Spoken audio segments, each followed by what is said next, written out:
Morning! Welcome back to my YouTube channel. This is Malu Andalis Vlog.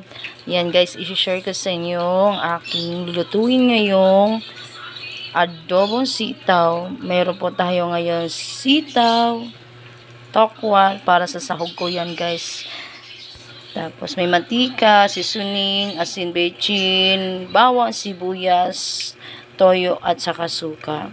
Yan guys, nagayat ko na ang aking tokwa.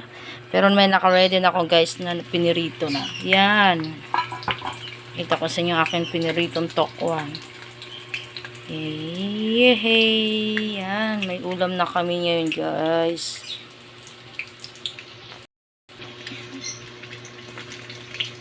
Ating baliktarin ang ating tokwa.